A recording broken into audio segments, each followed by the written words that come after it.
All right. We are full speed ahead. Hello, everyone. Happy New Year to all of you guys. Begin by letting some people on. First things first.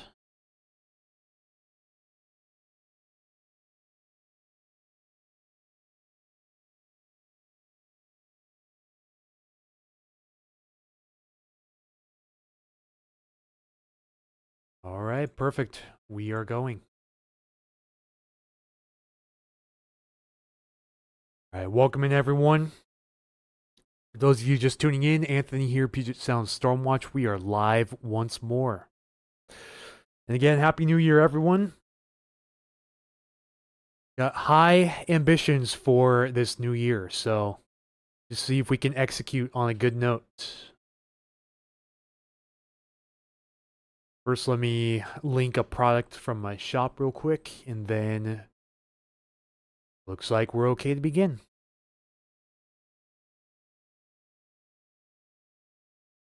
Okay, so first things first, as usual, looking at our visible satellite imagery. Hey there, Melody Bluffton. Happy New Year to you as well. Thank you so much for tuning in on short notice. Yeah, I didn't think I was going to stream until about 10 minutes ago, not going to lie. So that's why you guys didn't get a stream notification again. Any subscribers or patrons who may be hopping in. I do want to get better about that, though. I'd like to give you at least 2 hours notice ahead of time. But I just didn't know if I was going to be able to do any streaming today. But we made the time, and here we are. So yeah, the system over California has slid up over our area now, just in time.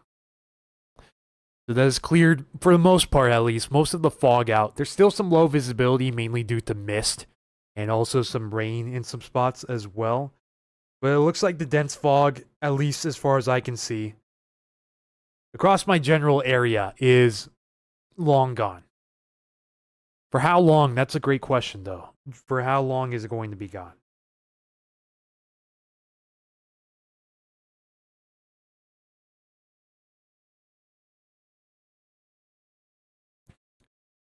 So yeah, and then there's another system. And I believe this one's going to be a little bit complicated to forecast. Let me show you why. So let's go out to today, right? And then yep, there's that system coming up. Looks rather strong here. We're looking at the European ensemble mean here. So of course, just a little refresher, ensembles are a combination of a control forecast with fixed parameters and 50 different individual forecasts with tweaked parameters. All of those are combined and then averaged down into one solution.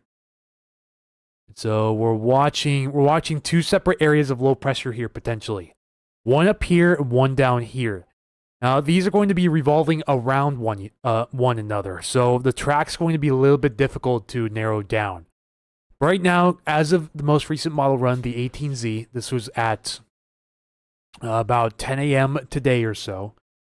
This one is flinging the stronger low pressure center closer to the coast, which I'm not going to say this is troublesome, but I am going to say this could potentially kick up the wind quite a bit here throughout the day. It's looking like Saturday night into Sunday morning potentially.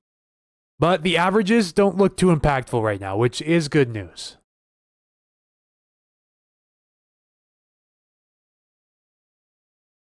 Trying to compare this to previous runs because the averages were higher in previous runs. I have to say they were higher, but they're kind of stagnant at the moment. Welcome back after a long year. Hey there, Dirk Doppler. Welcome in. Yeah, was a pretty long year last year, but a very successful one. It was a grind and then some. But let's see what the new year holds for us. Yeah, a couple of systems we're keeping track of here, potentially.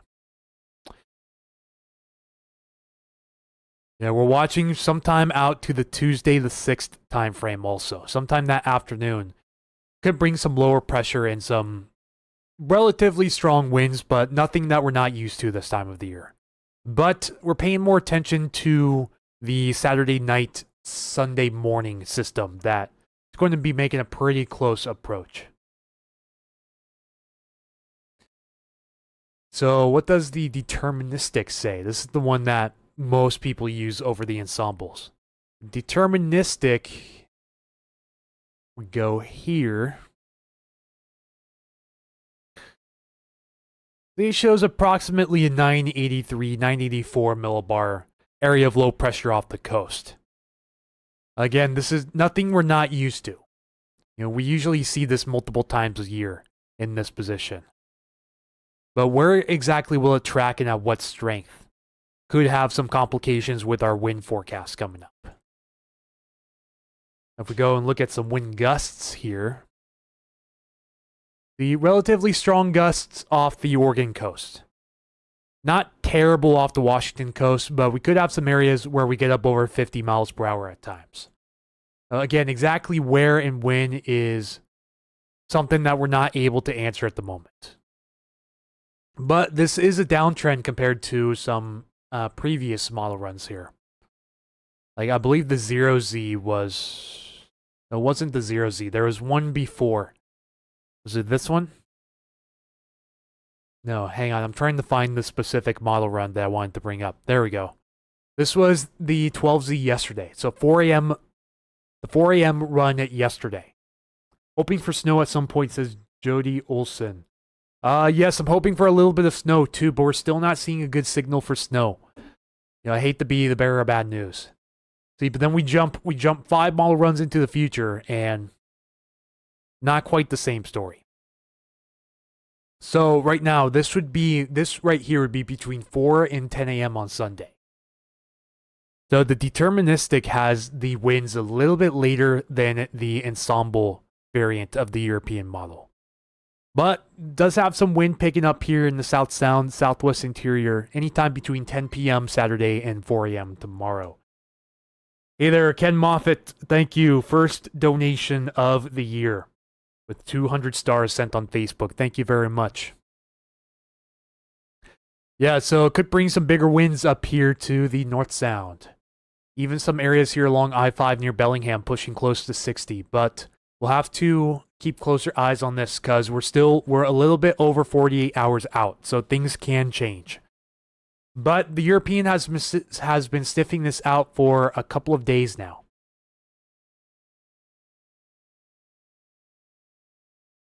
See, if we go out to the... This says 0Z Wednesday, but this is actually 4 p.m. on Tuesday. It was sniffing this out, some 50 mile per hour winds for Seattle. These are gusts, by the way, wind gusts. Yeah, so just something we'll have to keep tabs on. I'm hoping to begin the video briefings tomorrow. So I'm going to try to hit the hay at a good time tonight.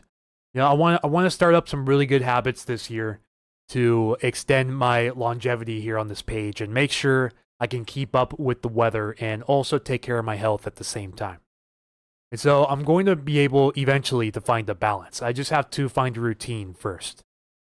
I'm going to stick to a schedule hopefully similar to what my work schedule was before I left my full-time job. And that was wake up sometime around 4 a.m. to get ready and then start my work at 5 a.m. Because I'm going to be heading out to do some errands and participate in some activities like watching a movie, for example, at the movie theater at around 10 o'clock tomorrow. So I'll be out of here by probably 9 o'clock or so, which means that gives me about a 4-hour window to prepare the briefing and all of the forecasts and the whole 9 yards. Hey there, watching from Rochester, Washington. Hello from Milton. Thank you for tuning in. Yeah, so pretty much this is what we're looking at the moment, and the GFS, the American model, does not show the same thing. Again, this is mainly due to resolution. The GFS is one of the lower resolution models we have out there. But it is picking up on some wind gusts around here, and again, these are going to be out of the south. So 18Z GFS is picking up on some wind gusts around the same time, just not up to the potential of the European. And then again, remember, this isn't one of the favored models. We usually prefer to hover around the European, and this recent Christmas Eve forecast shows exactly why that is the case and why it should be the case in the future, too. Yep, from Port Townsend, hello. Again, hello from Milton. Small town Milton here in Pierce County. So just something to keep tabs on. The run-to-run agreement is pretty abysmal. So there's a lot of different run-to-run changes here on the European. So we can't come out with a definitive forecast quite yet because every run is different and drastically different from one another. Some bring the wind just to the North Sound, some bring it to the south, some bring it everywhere, and some don't have any wind at all. It's a toss-up at the moment. So I'll probably be posting an updated model forecast tomorrow morning to the page. Happy New Year, Enumclaw tuning in. Hello from Milton. Lots of Enumclaw folks have been tuning in as of recent. So hello there. Glad to have you. Anthony here. Puget Sound Stormwatch. Just as a heads up too, folks, I finally completed the conversion of my X account to the official Puget Sound Stormwatch account now. So my personal has been changed over to Puget Sound Stormwatch here on X/Twitter if you guys want to follow along with that. As you can see, Michael's post here, he's posting the NAM 3KM, which I think this model's toast. I think this model's done. So I'm not going to follow really anything that the NAM is showing for the rest of its lifetime, which should be put to rest hopefully by as late as Q2 of this year. And yeah, the NAM 3KM shows a fairly major windstorm. And he says here too that bigger problem is that the model scheduled to replace it, the RRFS, shows an even stronger storm. And we can look at that as well. So in case you guys have an X/Twitter account and want to follow along for some weather updates, follow along at Puget Stormwatch. I wasn't able to put the full name in, but just search up Puget Sound Stormwatch. I have the blue verified check mark. Yeah. M3KM drunk. Yes, very much drunk. Mike Cardash 1125. Happy New Year to you as well. Doppler Dave says, oh, you know, I didn't realize now that we have a Doppler Dave and a Dirk Doppler in here on YouTube, and you're both members also. That'll get a little confusing. Got the New Year's hangover. Yeah, the models do. More faith in the government than I do with the weather models. Can't believe I'm agreeing with you, but yeah. Hey there, Darcy Moffat. Thank you for the second donation of the year. 500 stars on Facebook. Really appreciate that. Thank you so much. Happy New Year to you. Enumclaw tunes in and gets the heads up from you because the mainstream weather forgets and we get crushed now and again. Yeah, Enumclaw is one of those overshadowed areas. I agree with you there. You know, I've had a lot of people from Enumclaw ask for more in-depth weather updates from that area. So yeah, I said I agree, and we'll follow along with that. And also, another announcement for those of you guys who may have missed it. I now have the Puget Sound Stormwatch account on Instagram, the official one. Not the personal account, but the official Puget Sound Stormwatch Instagram. There's not much to it right now. It's just the introduction post. The at Puget Sound Stormwatch. 8 of you guys have followed so far. One of these is my personal account, though. So thank you guys for breaking this account in. Not sure exactly what I want to post on this account yet. I may post some weather updates, cross-post from Facebook from time to time. I definitely want to post reels on here. You know, maybe cross-post my reels from Facebook to Instagram. I'm going to figure out a more efficient way to do that. But yeah, Serving the Sound since 2013, ran by myself of Milton, Washington. So again, at Puget Sound Stormwatch if you guys want to follow along on Instagram.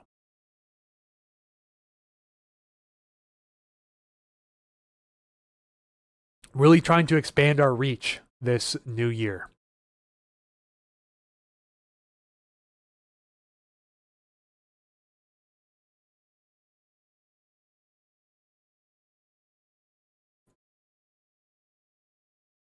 Ooh. Sheesh, folks. I'm tired after the new year. Didn't didn't get to sleep till around 2, so I woke up around 10:30 this morning. So it's been a pretty short day. A lot of mesoscale models showing a moderately deep low, so who knows? Yes, this is true. A lot of the global models and the ensemble variants are showing that. Especially the European right now, but it's been back and forth, so. You know, out of curiosity, we can look at the NAM just cuz, but I wouldn't take this seriously. I would take this with a grain of salt right now.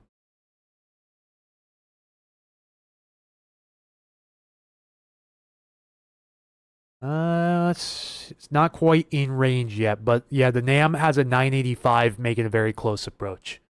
That wouldn't be good, but again, take it with a grain of salt. 0Z HER is rendering right now, which means the 0Z NAM is going to be right behind it. And the 0Z RRFS should be around the corner soon too. Again, this is the model that's set to replace the NAM and the HER. And this one is quite a bit concerning. Maybe not as much for the Puget Sound area, but there's a tight gradient here on the southeast side of it that rides up the coast. Let's take a closer look at this one. Let's go convert this to wind gusts real quick and take a little bit of a closer look, see what it wants to show. Unfortunately, this site takes a little bit to render the photos. Ooh. Interesting. Let's zoom in a little bit on this. Again, this is experimental, but this is the high-res model that's expected to replace the NAM and the HER once they're both decommissioned. At least according to Michael Snyder.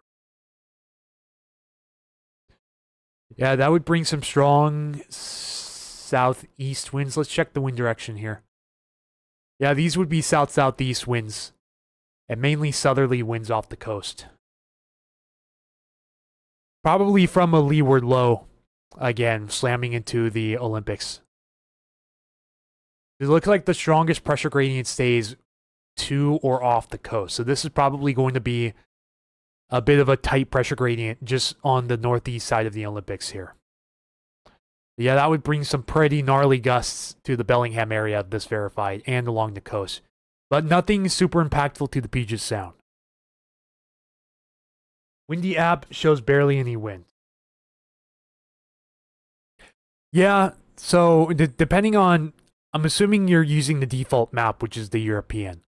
And it depends on the run as well. But, yeah, I'm not seeing anything super concerning right now, even on the European. Again, I'm playing the high-resolution game pretty cautiously right now because, you know, there's a lot of stale mouths from Christmas Eve, which is completely understood. So I'm being really careful about how I portray this information. This is why I haven't released any forecast maps yet. When normally I would start to talk about it, I've been talking about this to my subscribers and my patrons. Yeah, I want to begin the members only reels and videos tomorrow also. Still a lot of things to kind of decide. Yeah, this would bring a pretty strong burst of wind to Long Beach, Cape Disappointment, the Columbia River Bar, northern Oregon coast, and even the Westport area too. This would be at 3 a.m. on Sunday. And then it picks up pretty good around the Puget Sound here. Again, nothing super major. Like nothing really even close to what we saw on, what was it, Wednesday the 17th, I think it was? Yeah, the morning of the 17th, when we had that big windstorm that hit the area. But still, strongest winds would be right off the coast, along Hurricane Ridge, and over here in the northwest waters. Pay for all the models showed gusts 35 to 40.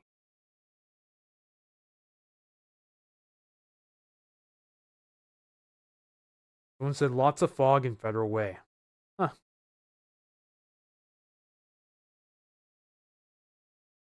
Must be kind of a thick mist because the winds are kicking up enough so that the fog shouldn't settle, at least as thick as it has been.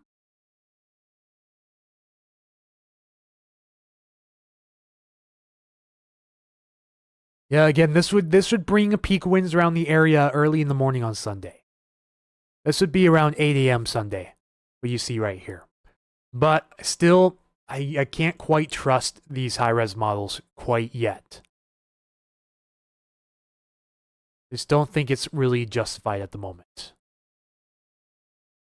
Go see what the AI forecast system has to show. Does it agree with the Euro? To an extent, yes. We're looking at AI ensembles here. Pretty good agreement between the European and its AI counterparts. The AI forecast system is a little bit farther off the coast, which would bring the stronger winds away from the area. But the traditional European ensemble has the average low pressure center a bit closer and a little bit stronger, just a tad.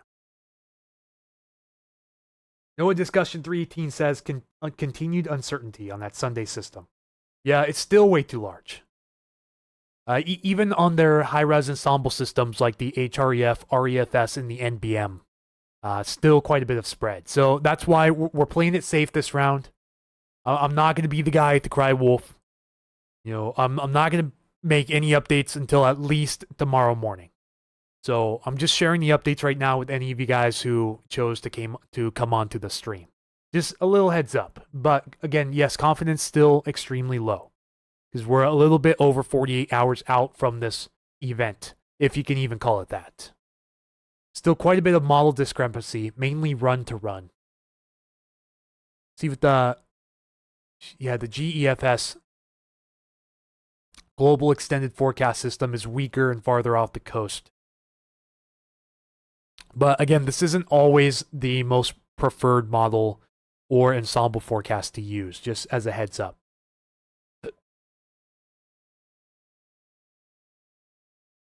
Let's go check the European run to run here.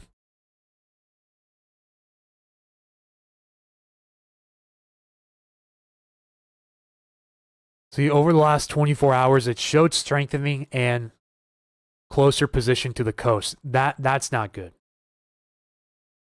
See, this is the 18Z yesterday, 990 millibars west of the Columbia River bar. This is 18Z today. At the same time, it shows a 987 west of the Grays Harbor bar. Much closer and much deeper. So this, again, is taking a culmination of 50 different forecasts and a control run and averaging them out into one favorable, semi-favorable solution. What will it be like for the mountains during this next event? I don't think this isn't going to bring much precipitation, at least not in the form of snow. So let's go check out the traditional Euro deterministic and show you what I mean here.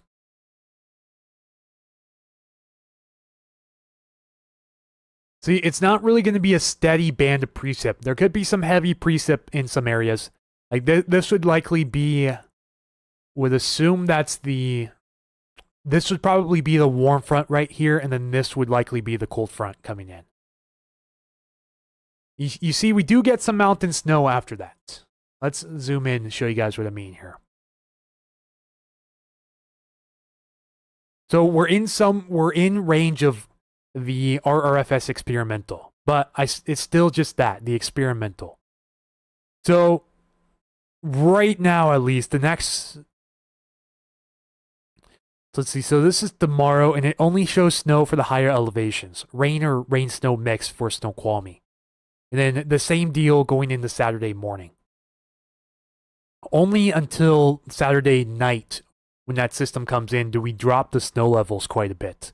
Down to at least Snoqualmie Pass level, so around 2,500 to 3,000 feet.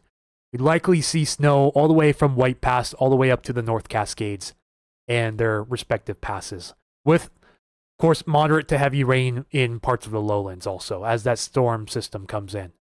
And then it just turns to shower activity. Don't believe this. This is the resolution error. It's not going to mix over Tacoma on Sunday afternoon. Highly doubt that's going to happen. But yeah, we could see some snow build up here in the mountains. Let's go see what the winter weather shows for, let's do Kuchera ratio, total snow depth over this time. It's not too much. Just a heads up. Initially, it's not too much. we kind of bolster our snow depth going into the middle of next week, where we finally get over a foot here at Snoqualmie. And we get around 2 feet at Stevens and around 1.5 feet at White Pass. And you notice too, again, resolution errors, so take this with a grain of salt. Who knows, if we get a convergence zone that sets up here, right place at the right time, we could drag the snow level down a little bit. That could be what's picking up on, but no guarantees on that. Brian Rock Rail fan, good afternoon. Hello, welcome back. No uncertainty on Shannon O'Donnell's hair, though. That's funny. Been so foggy out here, Elk Plain. I welcome the wind to move it out. I missed the stun. Just a heads up, we will take it. Yeah, sure thing. Of how high SRH, you mean storm relative helicity, is with these storms. Yeah, but no convection, no instability, no lift to take advantage of it. Plenty of moisture, though. Plenty of moisture, don't get me wrong. But we're missing the 2 other big ingredients for storms to form. You know, we don't have any sort of shortwave impulse, nothing. Bring snow to Olympia. We want inches. Whew. It sounds kind of like a fever dream right now. Just we can get an idea, see what the Euro wants to do in the long run. Let's go out to 15 days. Again, this is likely not going to happen. But it does have a little bit of snow for some of these areas. It even has snow for Capitol Peak and the Black Hills too, which is a little interesting, but don't trust the European for snow forecasts for a specific area. This is a better model to use for the mountains, but it just has too much terrain bleed. Not enough terrain exaggeration, so these numbers are likely going to be skewed quite a bit. I don't think we'll see any snow over the next 15 days in the lowlands, to be honest. 750 0 to 3 kilometer storm relative helicity over Central Oregon coast. Yeah, so much spin in the air, but no storms to take advantage of said spin. I don't trust any European, says Chad Limestall. Hey, well, if you trust the European model forecast. You don't have to trust any European person, but at the very least, the model forecast, probably better to trust that. And again, remember, it was the only model to nail the forecast on Christmas Eve. And we all took it for doubt. You know, we all kind of took it for granted. Do want to see what the HRRR's showing. The HRRR's almost done. Goes out to 48 hours. Let's see what the HRRR's showing with this upcoming system. I'm gonna again take it with a grain of salt because the HRRR also didn't do a great job with this Christmas Eve system. You make it snow in Anacortes. Oh, thank you very much, Dagmar DeVere, for your donation of a coffee, by the way. First coffee donation of the year. Thank you so much. Yeah, Anacortes, you're going to have a hard time with all the marine influence. Really, you need a huge Arctic blast from the north to make that even a slight possibility. And I just don't see that happening anytime soon. You know, we can look at the climatological models and possibly get an idea of what's to come. But again, don't take this. Like, I can't guarantee anything, but it does show for the next 7-day period, it shows above average precip for the mountains and then way below precip for a lot of the area. See, crazy low anomalies here, like a 1/4 inch in some spots or more. Over the mountains, I should say. It's around 1/10 of an inch below normal or less for precipitation from day 7 to 14. The 14 to 21 is around neutral. 21 to 28 is above average. This could be atmospheric river potential. You know, you guys are probably tired of hearing this word after last year, but potential is there for sure. And then back down to neutral. So really, the signal between the 25th and the 1st of February is above average. But other than that, not seeing any significant above average precipitation potential for much of western Washington. And temperature anomalies near the surface. Mostly at or above average for the time being. So not something you want to see for snow. And then snowfall rate anomaly. Yeah, not good. It's really not good from the 11th to the 18th for the mountains. Ridiculously low anomalies for the mountains. This is not good for our snowpack. Yeah, thank you, Dagmar, for the gift. Go look at some heights. Yep, there's our friend the Death Ridge again. So below normal heights the first week, and then way above normal heights, this would be ridging. This would bring a much more stable pattern again, which we need to be on the north side of this jet stream. You know, that's really what we need right now.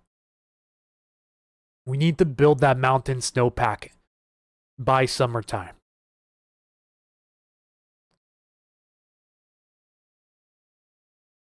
And so see, this is the ridge beginning to break down. This is what's allowing our system in today. And then we bring that trough through that brings that system on Saturday night, Sunday morning. Then we swing another trough in sometime on this, I'm not going to say the numbers, but sometime on the 7th. I was going to say the 6th or 7th, but I think that meme needs to rest in peace in 2025. So we swing a trough through sometime on the 7th, and then a bit of a transient ridge feature. And then the ridge, another ridge sort of amplifies right behind that. And the Europeans kind of been sticking with this pattern too, from run to run. These are the ensembles we're looking at. That was a bit different because that was the 6Z. So we'll want to go back to the 0Z. See, the 0Z was picking up on it as well. And the 12Z prior to that. So for about 4 or 5 consecutive long-range runs, it's been picking up on this ridge feature, which is not good for building snowpack. The middle of this month. And again, this would bring the fog potential back too. Fog and pollution. So wouldn't be surprised if we see some air stagnation and some localized dense fog, potentially freezing fog, during the middle of the month. That's what it's looking like right now. Only if the model reads in inches or feet. Hey there, Ashley, a dash of ash. Good evening to you. They can get as much snow as they want in the mountains, just no snow or wind below 1,000 feet. Yeah, it doesn't look likely right now. It looks extremely unlikely below 1,000 feet. Only way right now I could see us getting snow below 1,000 feet is if we get a really potent convergence zone setting up with some cold air aloft in place.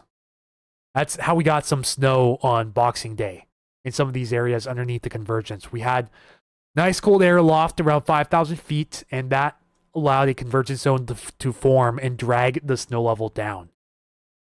You know, there's much more unstable and well-mixed air mass below it, and that allowed the air to mix down and drag that snow level down to about 400 to 500 feet, respectively, for some of these areas.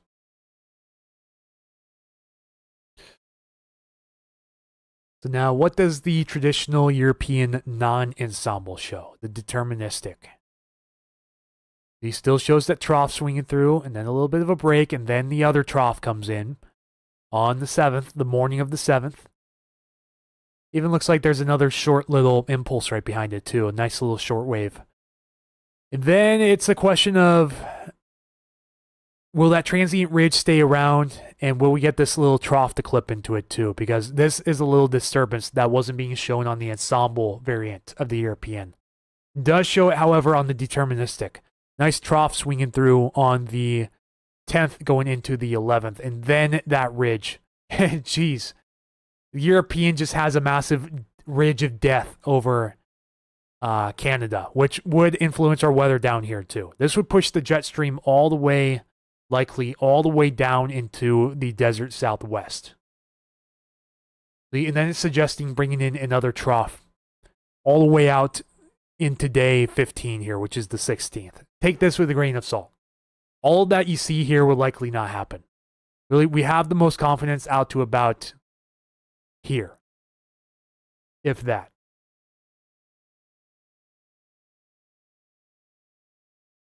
Then let's check the GFS. What does the American forecast system show for this? Pretty good agreement on that trough breaking down, or on that ridge breaking down, pardon me, the ridge breaking down. And then that trough sneaking up on us. But it has the upper level trough farther off the coast. And then it brings a much stronger trough in here. This could bring some Arctic air with it. This definitely has potential to bring some Arctic air. Let's look at temperature anomalies at 850 millibars, which is about 5,000 feet. Definitely much cooler than average air for sure. But we don't have a huge surplus of built-up Arctic air right over southern BC.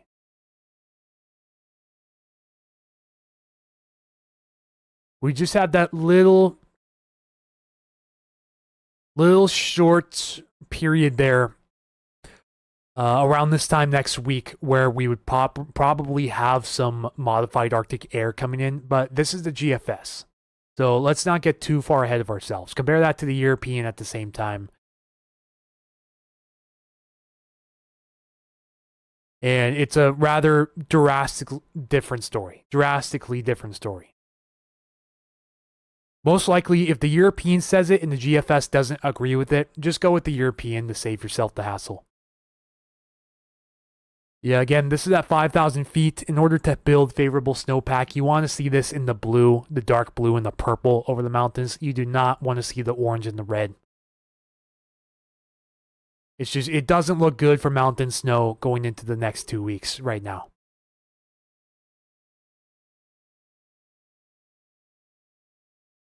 This would be okay for mountain snow, but again, not great. And then we just keep bringing in warm air masses. And it's not looking good for mountain snow coming up. Hey, Dan's Backcountry, welcome back. Looking for some good snow because I need it for my next video. You may want to go up to the passes for that, my friend. And they did I think they just reopened US 2 between Skykomish and Stevens today too, which is great news. So you might want to head up to Stevens for some snow videos. CPC 204 week temp maps out. December 26th has above normal through the 23rd. When do they update that? That is an excellent question. Let me look into it real quick.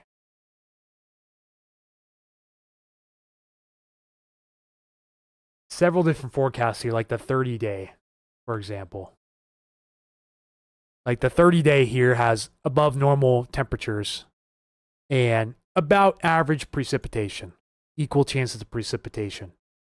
These, I like to say the monthly, monthlies are probably once a month. That was probably a given.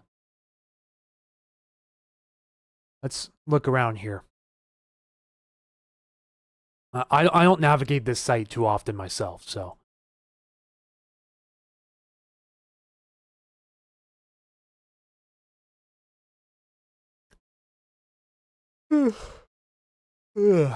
Let's see, what one were you looking at? The 3 to 4 week. Okay. Let's go look up the 3 to 4 week real quick. Hang tight.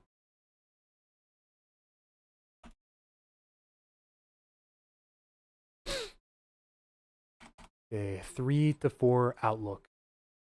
That's the one you wanted. Yeah. Issued December 26th, valid 10th to 23rd, so a 2-week period. I would like to say this updates once a week.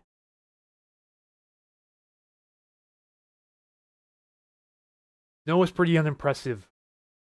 Got way higher than expected. Series of atmospheric rivers we had in December made for a great video. Pretty happy with how it turned out. Yeah, that's good to hear. But yeah, the 3 to 4 week. It's like right on the cusp. It's leaning above with some of the area right about average, but no huge indications of any big potent atmospheric rivers coming in. It just shows us in a warmer air mass, which usually means that we have that ridge set up don't usually bring in a trough that swings the colder air in from Canada. Usually just have a ridge that sets up and amplifies our upper level temps quite a bit.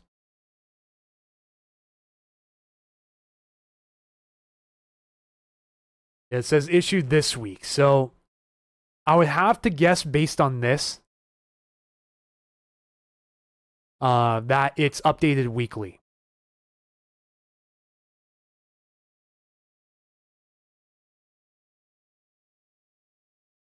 Thinking about doing something in the North Cascades this month, and the lack of snow makes me wonder if it's going to be a blessing or curse. For travel purposes, a blessing, but for literally anything else, it's going to be a curse, 100%. Just to keep it real with you. But if you do want some good news, that means some good news. I'll show you this right now. They do have a winter weather advisory in effect for parts of the Cascades, the west slopes. So the Cascades here of Snohomish and King counties, and the Cascades of Pierce and Thurston as well. So this is from 1 p.m. Thursday to 7 a.m. Friday. And by that, they mean today.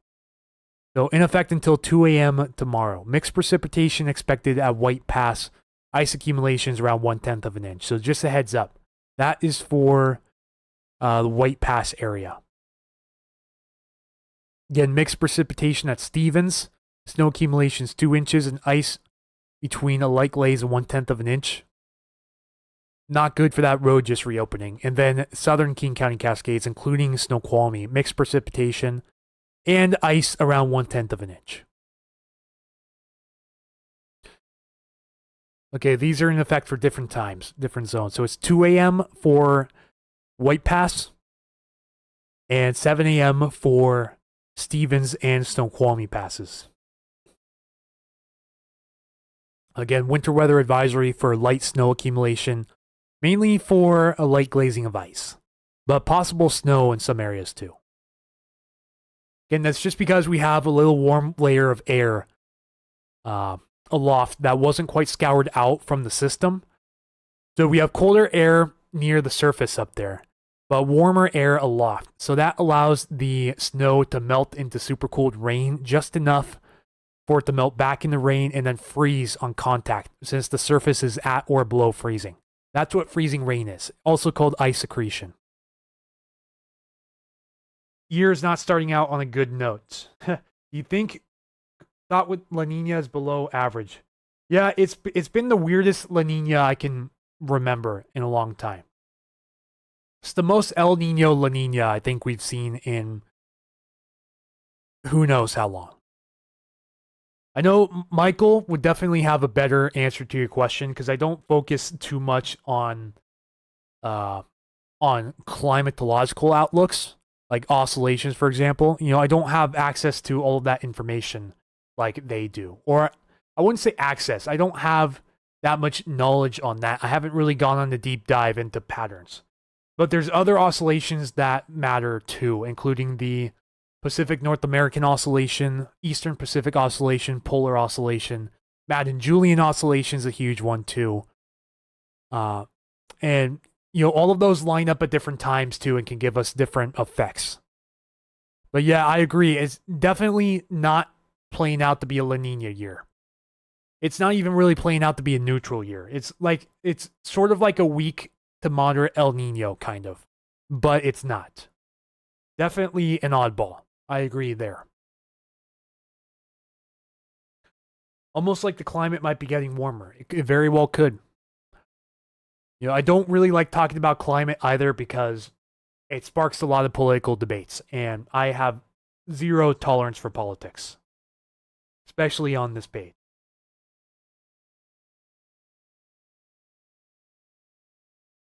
Think we're going to get anything meaningful this month? Great question. A little too soon to say. We're looking at our first potential wind event in about 60 hours time, so pay attention to that. I may have a little briefing update on that in the morning. You know, it's been going on to about 2.5, close to 3 months since I've done a forecast briefing. I guess I should probably get on that again, right? Almost like the climate might be getting warmer. Technically, we are in an interglacial warming period with the current Quaternary Ice Age. Enjoy it while it lasts. I'll have to look into that some more.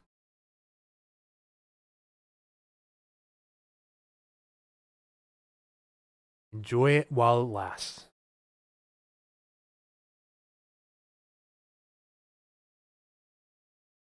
Yeah, I'd have many more tools to look into this if I still had Weatherbell, but we're stuck with Pivotal Weather until further notice.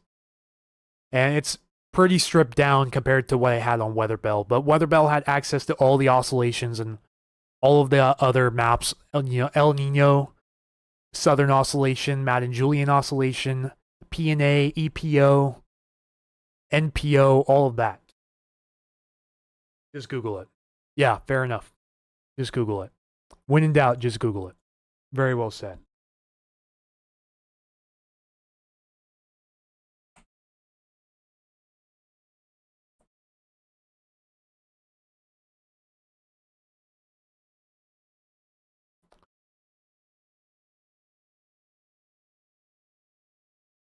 Quaternary period.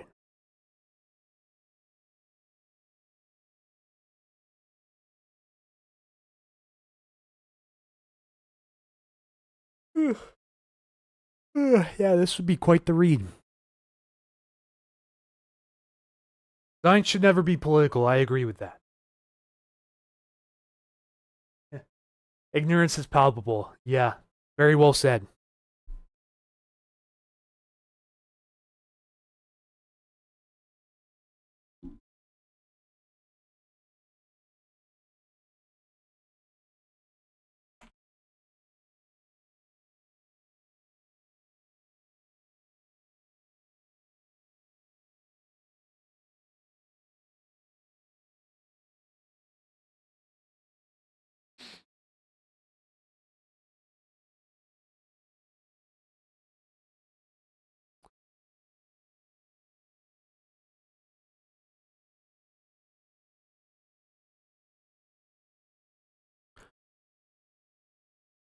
Can't believe we have to wait till about 9:15 for the next European model run to come out.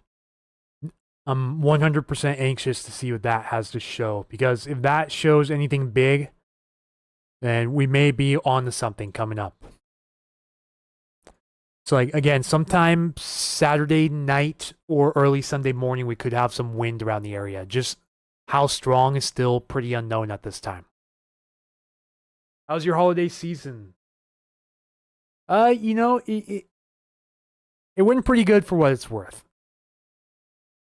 I got to meet my new niece too, which was really nice. She was born on December 11th. I think it was one of the first times I've gotten to hold a relatively newborn baby in who knows how many years.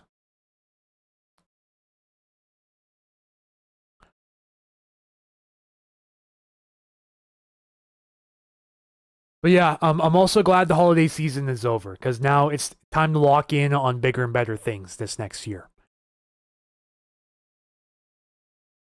Good evening. Hello, Keith. Happy New Year to you. Maybe you can drag in Sonia behind you. Sonia's been having some trouble getting some notifications. If you guys have your bells enabled, have you guys gotten all the notifications when I go live? Or have they been hit or miss? And hello there, Stormy. Says hi all, Happy New Year. Happy New Year to you. One of my resolutions was drink more water.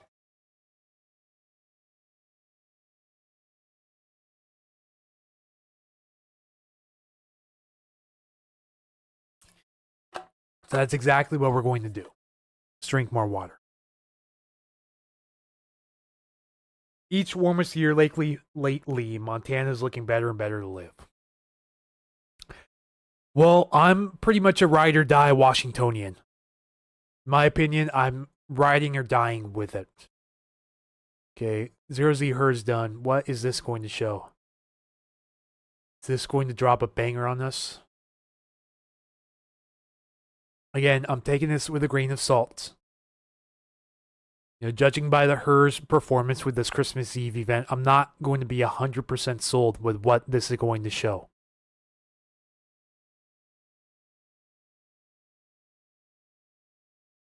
HER drags the system all the way down into Central Oregon. Fascinating. This is 4 p.m. Saturday.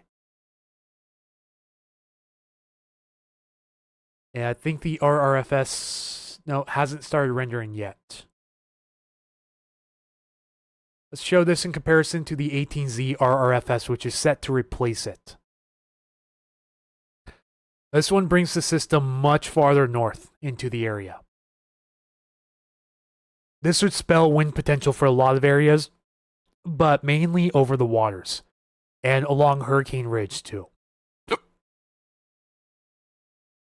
But just average wind, like wind gusts 40 to 45 for the lowlands. Nothing huge for this time of year. And since the soil's been able to go back down to normal saturation levels, we don't have a huge concern for damage for this storm right now.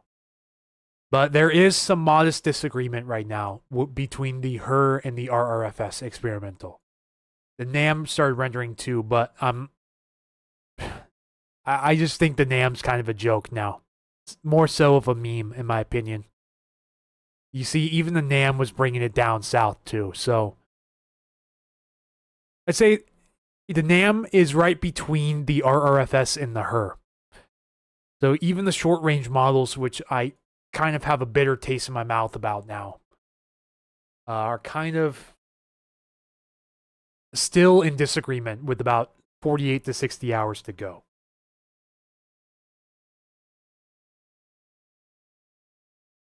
Hey, Mosky Movies, happy birthday to you. Bells are working for YouTube. Thank you, Sherry, for the heads up. What does the third look for BC winds? Mark Skelton is asking right now.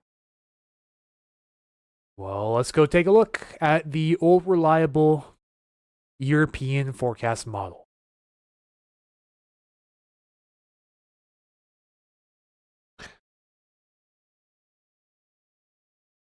It's windy for sure.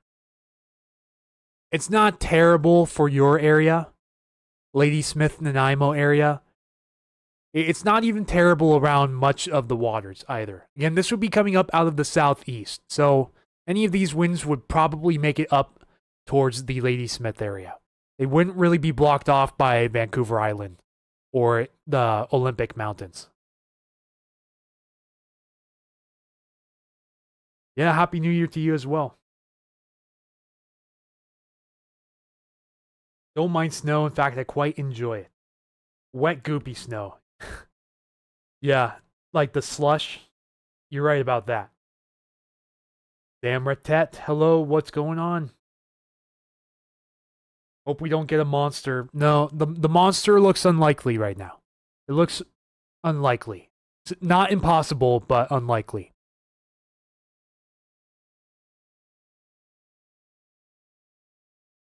Went grouse hunting with my son up in the Olympic Mountains and it started having wet, sloppy snow around midday. We want snow. Yeah, I know. A lot of people want snow, but right now the indications don't show any favorable patterns for snow through the month of January. It's probably going to be similar to the 2014-2015 season that we had. You know, the year before that, we had a crazy good snowpack. I remember staying up in a cabin in Salmon-Lesac in 2014, and we were just snowed in. You know, we were driving snowmobiles around the streets and everything. And then the next year, we went back to the same cabin, and it was bone dry. Instead of snowmobiling, we actually went hiking instead. Yeah, 2014, 2015 was kind of a depressing year for the snowpack. I remember that personally. So is the RRFS model going to be the best one now? Better than the European? No, it still has some work to do. It's still in its experimental stages, but I believe once they decommission the NAM, they'll officially put the RRFS model into full commission. They should be out of experimental mode by that time. When exactly that's going to be, I'm not sure. I heard anytime between Q1 or Q2 of this year.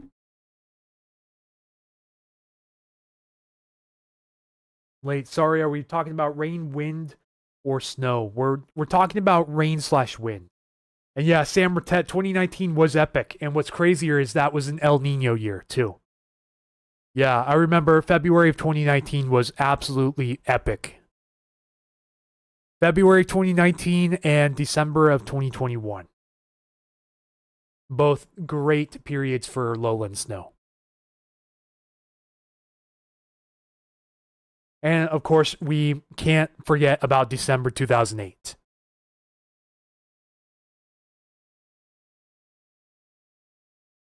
Hey there, Adrian. Says, just stopping in real quick. Any signs the polar vortex making its way down here in the long range? No. They shift the polar vortex way to the east, like it usually ends up doing. It shows ridging here in the long term, which you do not want to see for snow. Shows upper level ridging. We want the upper level troughing over this area to have the best chance for snow, not only in the mountains, but in the lowlands too. And there's just no good indications of that in the long run right now. Julie Bradford says, Happy New Year. Jessica Vaughn says, I want it to snow. Says, but no more than that 2 feet on my flat roof a few years back. Ooh, flat roof in the snow. Yeah, no good.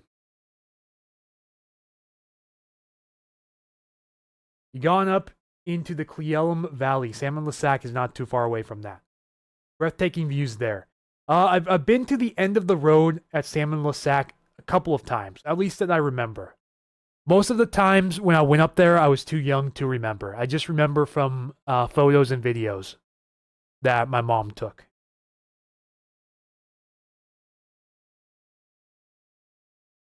Yeah, the last time I went up there, I believe, was 2015.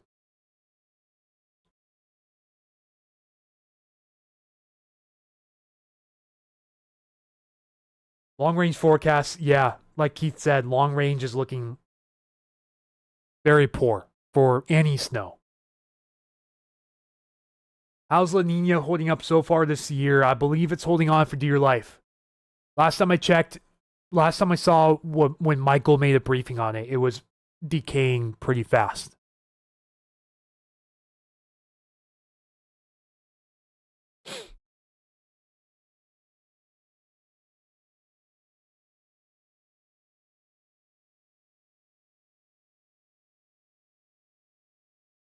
Let's go see here the El Nino Southern Oscillation Forecast.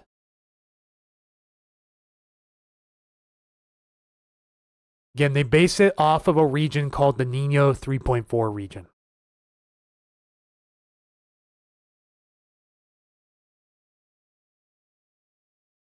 What I'm seeing here is January, February, March. This is December, January, February. This is January, February, March. Actually, the December 2025 Climate Prediction Center outlook actually shows a chance for El Nino forming.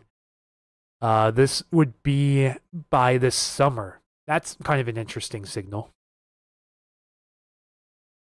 Again, this is the official CPC graph down here. So see, it shows La Nina back in November. And then the La Nina begins to decay over time.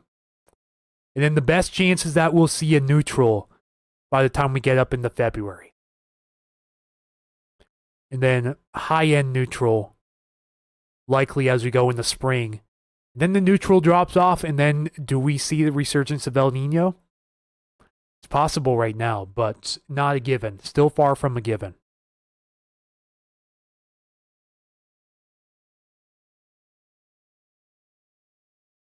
Such a disappointment, I agree. What's the snowpack sitting at? I can imagine it's pretty abysmal right now. Well, see if we can pull up some cams real quick. I want to look at Stevens Pass so far and see if there's any snow popping up on there.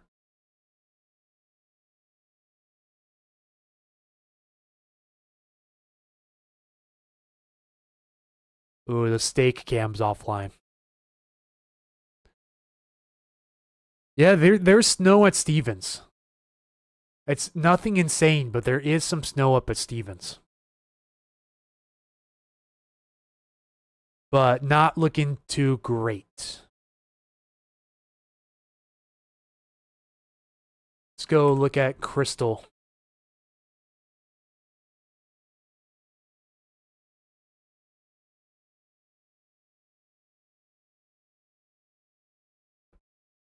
Hang tight.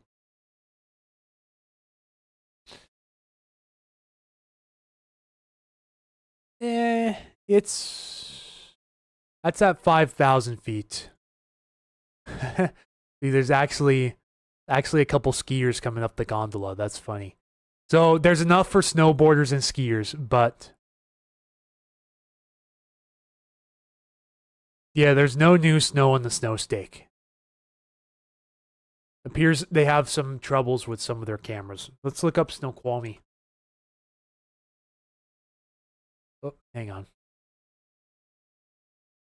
Keith says Snowpack 59. Okay, perfect. Keith's on it.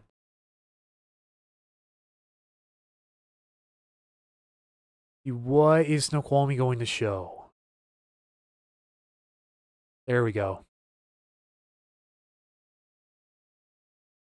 Yeah, it's okay at Snoqualmie. There's lots of people having the time of their lives right now.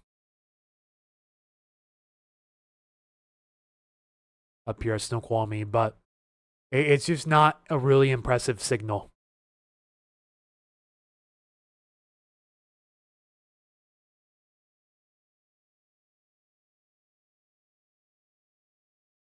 All right, Adrian. Yeah, Happy New Year. Thank you for the kind words.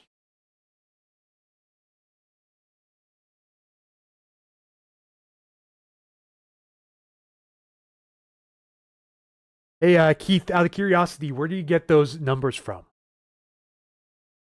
If you could send me a link or a site to look at, feel free to let me know.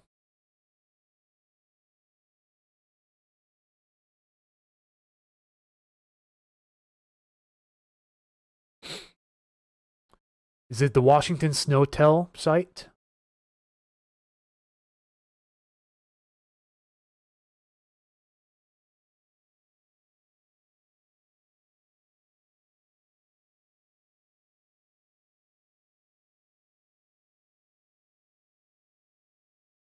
I think this might be out of date from last year.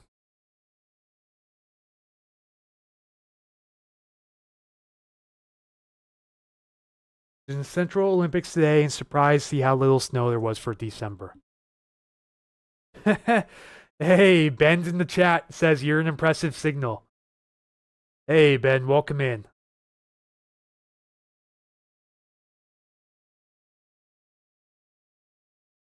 All right, Dan's backcountry. Yes, have a great day. Take it easy. Okay, good. Keith's got a link for us.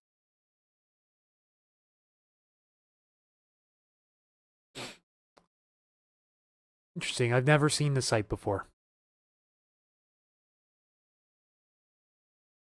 Yeah, I did find another site too, drought.gov too, that shows the snow water equivalent for the area. And most of the west slopes of the Cascades are between 70 and 90. But I don't know how credible this information is. It says end of day December 30th, 25. So very recent. In the last 48 hours or so.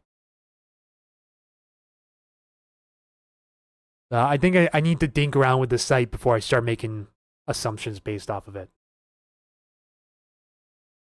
Okay, Keith says between 39 and 59%. Now I got to find exactly where you got that from.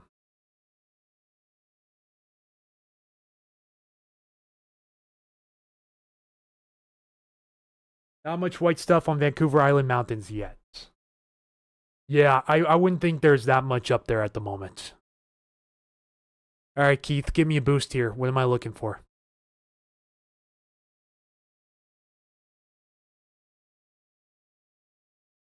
Whoops. Keep fat fingering stuff in.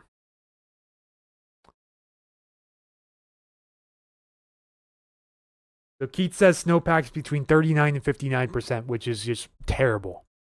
Just absolutely awful. And I'm going to take a pause from that for now. Don't get thrown off a loop here. The daily with the 2-day delay.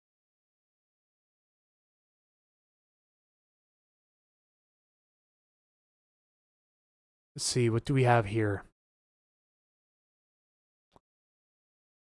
No death, Washington.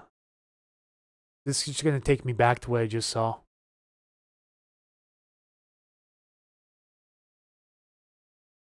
Nope, it's a chart. Snowpack and precipitation index maps. Okay.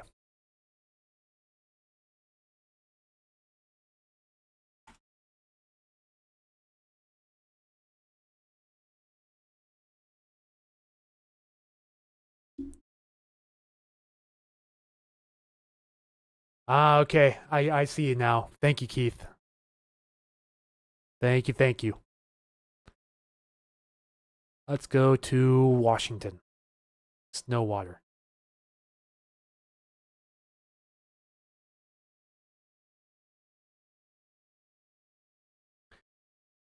Yep, you're right about that.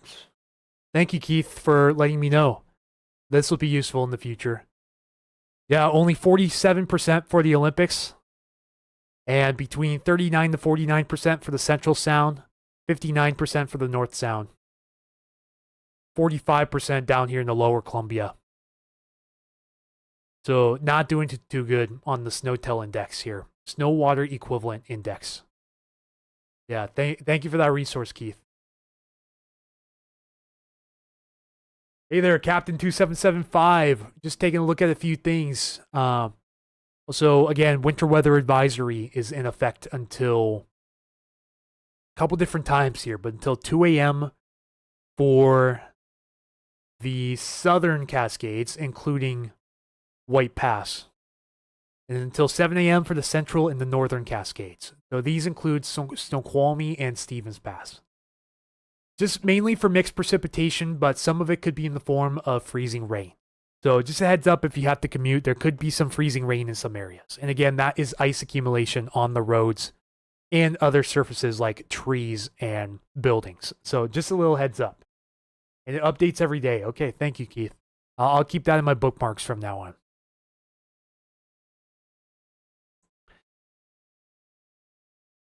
So yeah, anyways. I wish the European rendered earlier, but not blessed with that yet. And we still have to wait a little bit for the 0Z RRFS. I don't even want to look at the NAM right now. I'm just disgusted by the NAM. I think it's done. I'm definitely not going to use it for official forecasting anymore. But yeah, the European will be watching this as time goes forward. Because over the next 48 to 60 hours, we could see some wind. Just how large is still kind of unknown. But we'll eyeball some 40 plus mile per hour gusts at times. Again, mainly out of the south direction. You go and switch this over the wind barbs real quick. You see it's out of the south across much of the sound, and then it shifts the more out of the south-southeast as you go over the open northwest waters here. And going to be out of the south here as this cold front rides along the coast, most likely. But depending on if this system comes in stronger or comes in a little bit farther to the east, that's really going to decipher what our winds are going to be for. It's looking like sometime around early to the middle of Sunday morning at this time.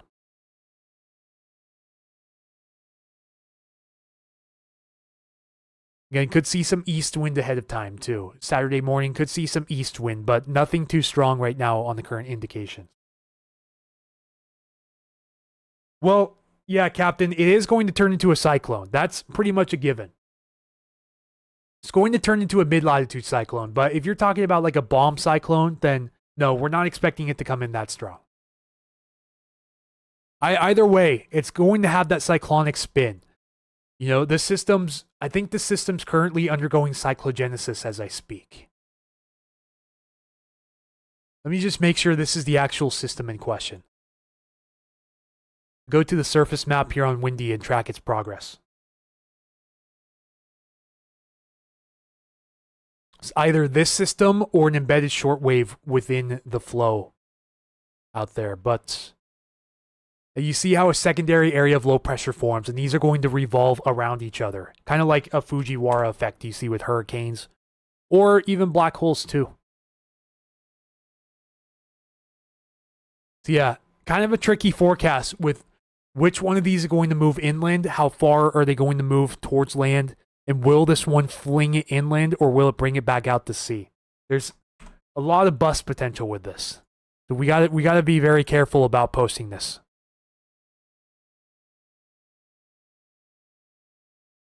And as we go through Saturday night, then that system makes a close approach. So yeah, it currently looks like at least one of the systems in question has currently formed out here. You can kind of see there's already two little mesolow centers in here too.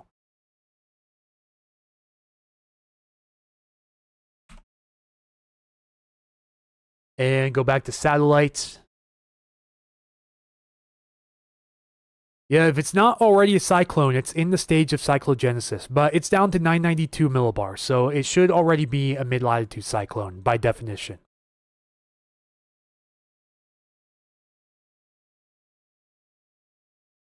New name storm. No, not yet. It very likely will just be a run-of-the-mill style wind event, if it even qualifies to be a wind event. Again, I'll play that one more time for you guys. Going through tonight, it's a pretty nice bent back occlusion on it here. See, there's the cold front right there.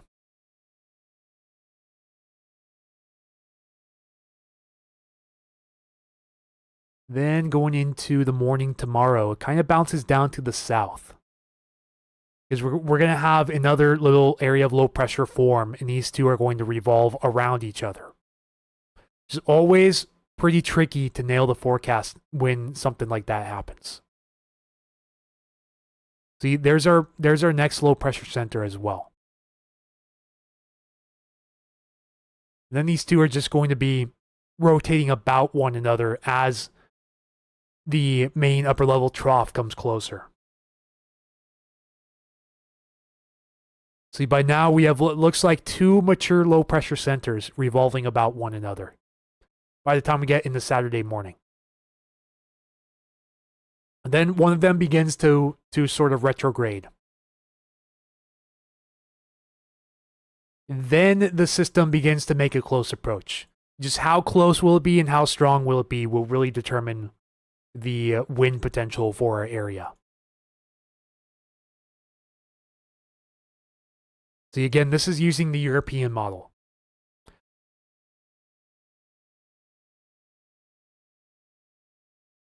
Which right now, this wouldn't be a huge threat to the Puget Sound. It would be more of a threat to the immediate coast and the northwest waters, like we are accustomed to seeing this time of the year. But the trailing cold front could bring some relatively strong winds too, with that pressurized right behind it. Let's go switch this over to gusts real quick. And then play that over one more time. Again, there's our main low pressure center at about 3 p.m. Saturday. And then it begins to swing closer. And by it looks like around 1 a.m. or so Sunday, we really begin to pick up the wind in the Puget Sound out of the south. Again, this is kind of looking like it's going to be on the higher end of potential. If it was named, what would we even name it? It's a great question. We're not quite to MLK Day yet, so we can't call it the Martin Luther King Day storm or anything like that. But most likely, there's like a 95% chance this will not be up to the level of requiring a name for the storm system. This has the strongest winds coming through the Puget Sound area really before the sun rises on Sunday morning. It's only showing around 40 to 45 right now, but stronger winds the farther north you go. And a little bit later in the morning as well. And then the trailing cold front right down here. But this is mainly going to affect the Oregon coast as of right now.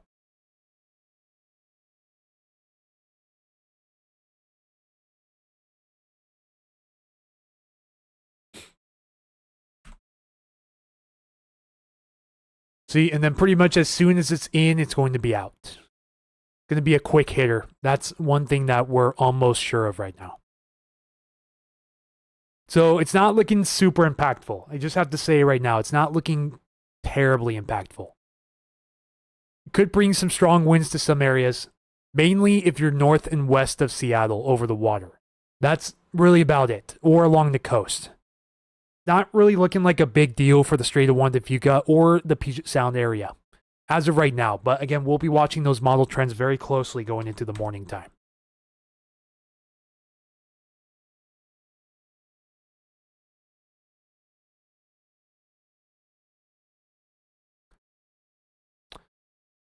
Again, this is looking at windy on the European hourly model. Just find it funny how windy has it hourly, but pivotal only has it every 6 hours. Kind of inconvenient. Think it will affect the index area. Well, I think index is one of those areas that's more sheltered from southerly winds, so it may not impact you as hard. The weather is boring. Well, it wasn't boring before. In December, it was anything shy of boring. Nowadays, yeah, it's a little bit boring to start out. You know, weather's not always going to be eventful, and that's just something you have to take account of when you decide to become a forecaster for this area. You know, it's not always going to be fun and games.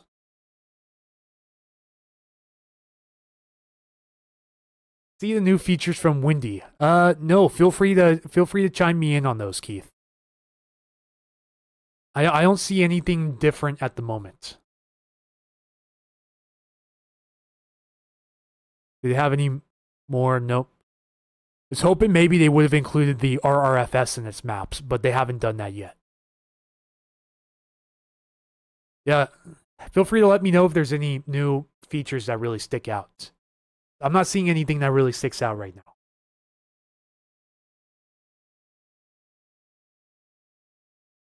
Okay, good. 0Z RRFS just started rendering.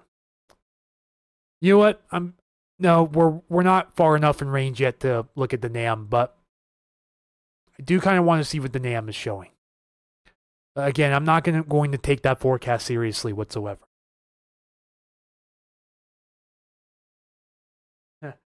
Captain says we need a blizzard. Jespin S 808 says hello, happy new year. Yes, happy new year to you as well. They have an install and plugin. Really? You talked about like if I wanted to do a native desktop client, like not having to do a website. Ooh, if geez, sorry, having a hard time spitting that out. Right behind here, I see it says install Windy plugin. Wonder if is that what you're talking about? Right behind my head here, it says install Windy plugin.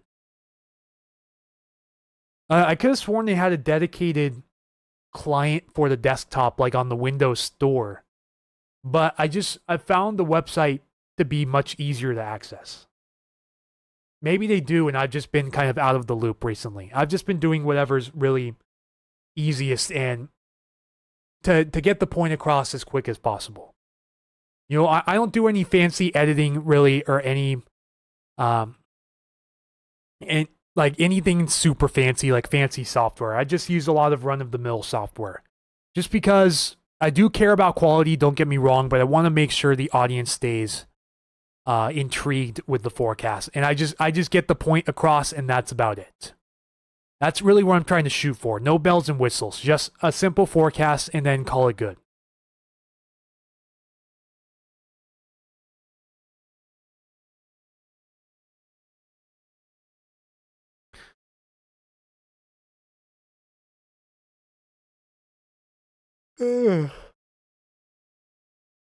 Oh, jeez, forgive me on that.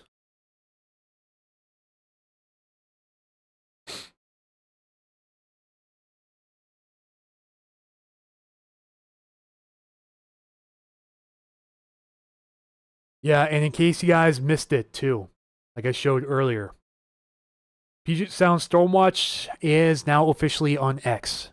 I've converted my profile from a personal profile over to a business profile. So now I am on X at Puget Stormwatch, or just type in Puget Sound Stormwatch. You'll know it's me because I have the blue check mark. And I'm also on Instagram as well. So this is the official Puget Sound Stormwatch Instagram page if you guys want to follow along on that. At Puget Sound Stormwatch. Everything has the same logo, so you'll know. You'll know for sure.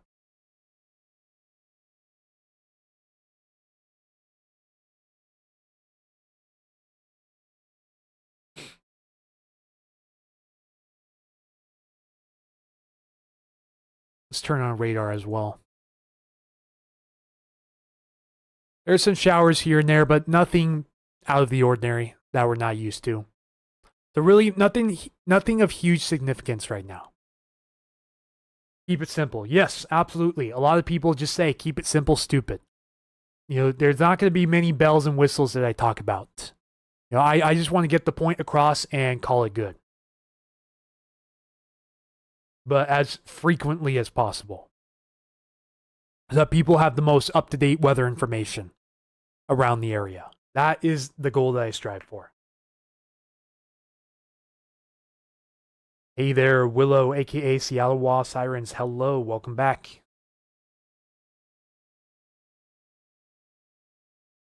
Yeah, so currently at the moment, let's play a loop from the last hour.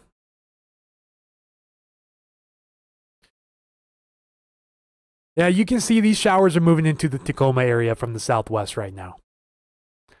There's also some showers passing through, mainly north of Seattle. But again, nothing of huge significance at the moment. Just spotty showers, mostly dry with some clouds and a little bit of fog here and there. But again, nothing to really run home about. Just your typical winter Pacific Northwest day around the area.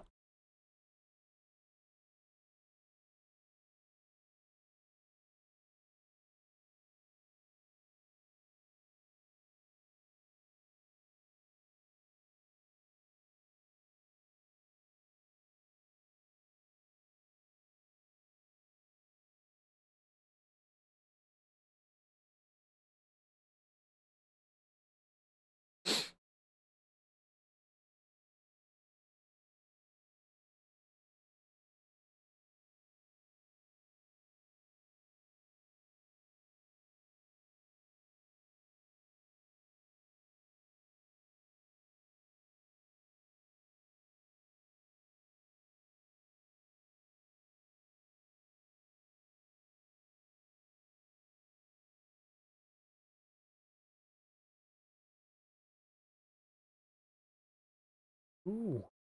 Thing.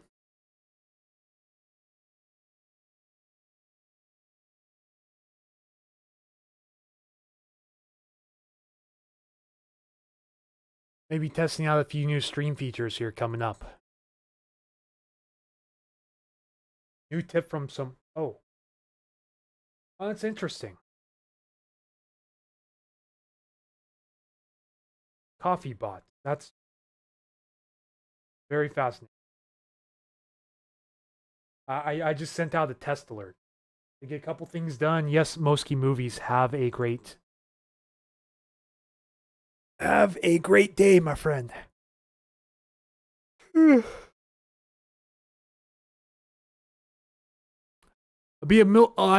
would be a little more locked in, but I've still got some fog brain.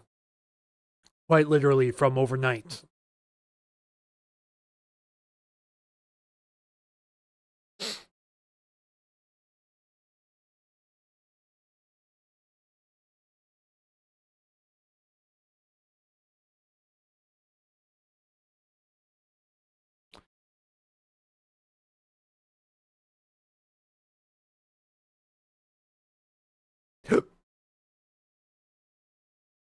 All right, folks, I think we're going to start to wrap things up for today. I wasn't expecting too long of live stream. Pretty much got the point across for the most part. So I think other than any additional questions you'd like to ask, that's probably going to do it. Again, if you guys would like to send a donation to help out and start off the new year strong. Let's see. Then best way to do it, of course, is through Ko-fi, ko-fi.com.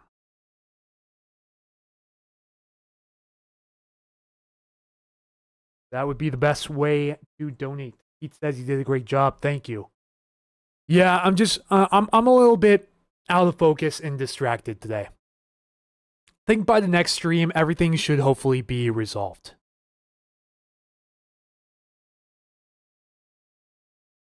Like, should have less trouble focusing, you know. Kind of feeling the ADHD today, I guess. For lack of better words. But going to sleep at 2 and waking up at around 10:30 also doesn't help. But I'm going to be fixing that starting tonight. I'm going to be fixing my sleep schedule and hoping we don't have a big overnight storm again anytime soon. Knock on wood for that. Keith says he also has Ko-fi, ko-fi. Yeah, I'll look into that for you, Keith. So yeah, we officially hit 240 total Ko-fis donated. That is the equivalent, if I dare say, that is the equivalent to $1,200. So thank you guys. And that is a gross amount also. But I didn't say anything. I didn't break any terms of service. But one thing we're going to be watching here the next few days is what is the European going to sniff out for this next system. Let me check to see if we're... Yeah, we can just take a quick little peek at what the NAM has to show for wind. But I'm not going to take this seriously. Not in full range yet. It only goes out to Saturday afternoon right now. So yeah, again, I'm not going to really trust what the NAM shows. It shows several little meso-lows embedded in that front too. Yeah, look at that. There's like 3 different areas of low pressure on the NAM, all floating around each other. That's pretty interesting. That'll make the forecast even more difficult if that were to verify. But we still have a long ways to go before we're in range on the RRFS. So I'll probably make an update on this on Facebook and Patreon tomorrow, and potentially a video update too. Just depends on how I feel when I wake up. If I'm feeling all right and ready to make a video, then we'll slam out a video hopefully sometime before, I'd say, 8 o'clock in the morning. So yeah, folks, I think that's going to about do it for today's live stream coverage. Thank you all again for tuning in. Really appreciate it. Just start a scorecard for each event, see which model does best over time. Yeah, that would be pretty cool. Like, maybe not over like a longer period, but over this year. Yeah, over this year would be pretty interesting to do, for sure. Pretty good suggestion. But I would have to like literally nitpick every single model. And do I really want to do that? Maybe, maybe not. But yeah, you're on to something. I'll figure something out with that. I think, a lot of my weather friends and I that do the forecasting around here, we'll talk about that behind closed doors, and we'll see if we can get like a little group project going for that potentially. But yeah, you're on to something. I'll definitely take that into consideration. Seeing which model does best and which model busts as hard as it does. This will probably be the inaugural event for this year. If it even is an event. Like, will the Euro have another win? Or will the high-res models finally sweep it from under its feet this time around? But I think it's just a safe idea right now to just trust the Euro and trust what it has to say. Just play it safe.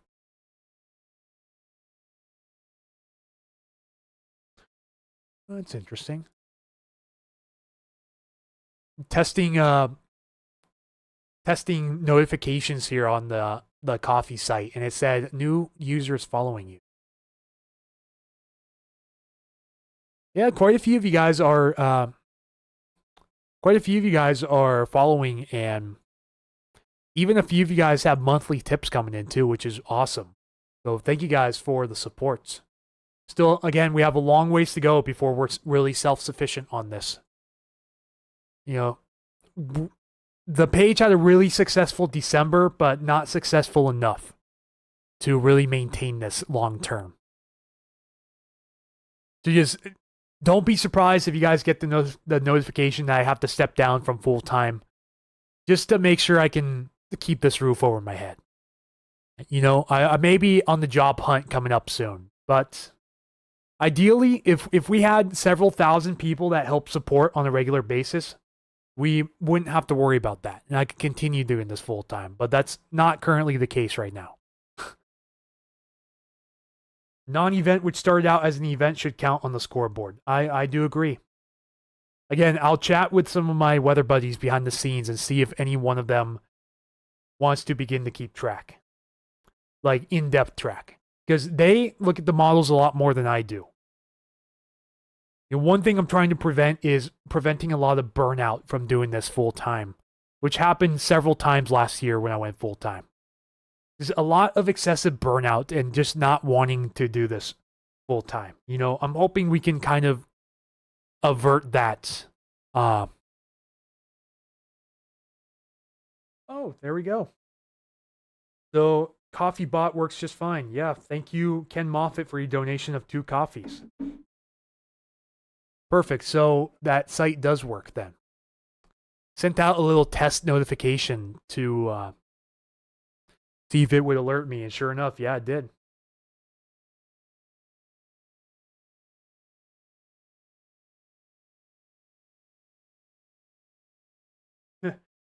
Yeah, it let everyone know. It said new tip from Moffat.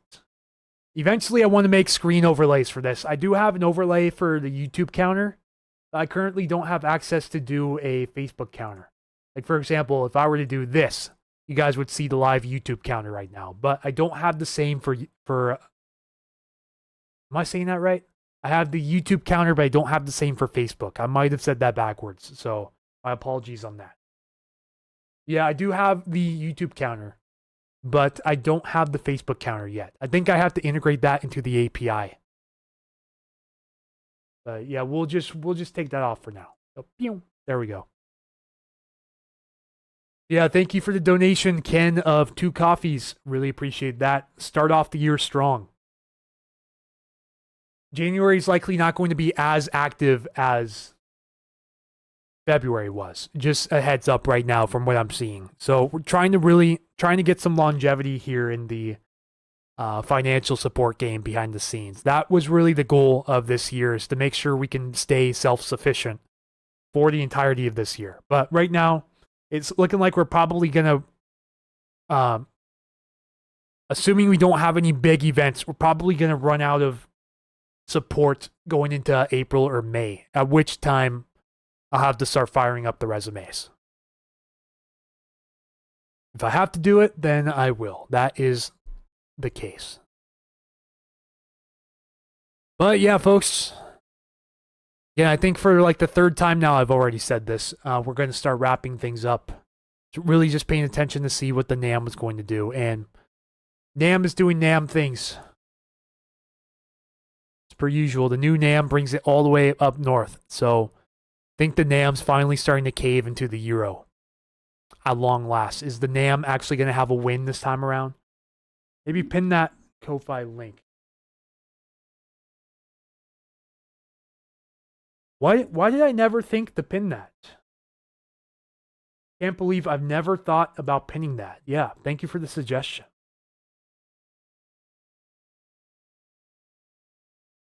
Can also pin it on Facebook too. Can't believe I've never done that before. That saved a lot of hassle. Again, just shows you how kind of scatterbrained I am right now. Yeah, I need to have a really solid night's sleep to really get back into things.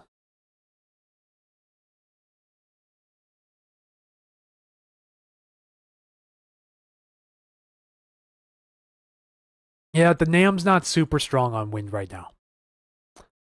It's nothing major, which again is to be expected. At least so far. We're out to 1 a.m. on Sunday right now. Even this, I think, could be an overestimation for some parts. This is why I'm kind of not really believing what the NAM is showing, at least initially.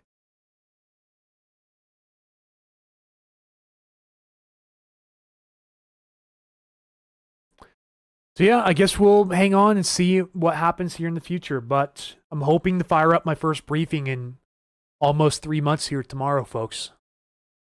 See, again, if you'd like to show your support, I have this link pinned for you guys.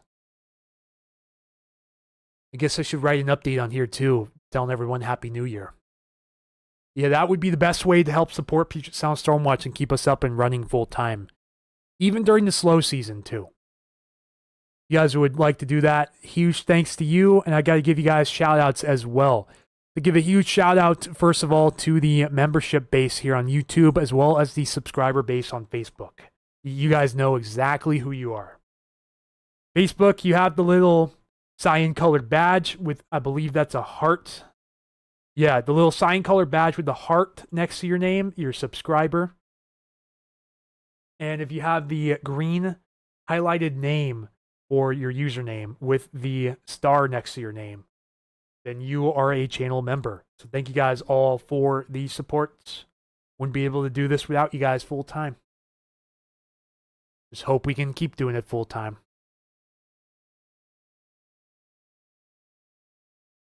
Yeah, folks, let's see how many of us are still hanging around here. We have about 9 of you guys Facebook, 16 of you guys on YouTube. Perfect time to start to wrap things up. There will be some light to moderate rain showers coming through the area tonight. Those should really start to dry out as the night continues into tomorrow morning. We could have some areas of patchy fog, just as a heads up. It really depends on if we get enough low-level wind to really stir up the air down near the surface, because a lot of people still telling me they have fog at this hour, which I certainly believe, for sure, especially if you're in a valley that's trapped, that's not getting that wind mixing down as far. You can definitely still have some fog at this time. But the temperatures are warming up substantially. We're well above freezing now, most areas. Ashley, you have a great night as well. You guys take care. I think we're going to wrap things up here. Going to finish up some laundry, maybe get started on some dishes.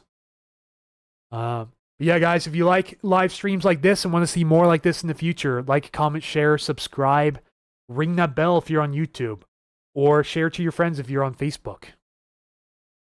We just hit 38,100 followers here on Facebook today, so making good progress on there. I'm hoping we can hit 40K by March. That's the goal, to hit 40K by March, assuming there's no active weather to really ramp up the count before then. But that is currently what I'm looking forward to. So hopefully, let's call it now, 40K by March. Can we do it? Let's make it happen, folks. Yeah, I need to drink some more water. Have a great night, everyone. Anthony here, Puget Sound Stormwatch. And expect the next briefing. I'm hoping tomorrow, unless anything comes up last minute, hoping we can start the briefing sometime tomorrow morning. That is the current plan. So be on the lookout for that. Make sure you have your notification bell rung. If it's not a full length, like 10-minute briefing, then it's probably going to be a rather longer short. At the very least, a short. But I'd like to do the full video style briefings.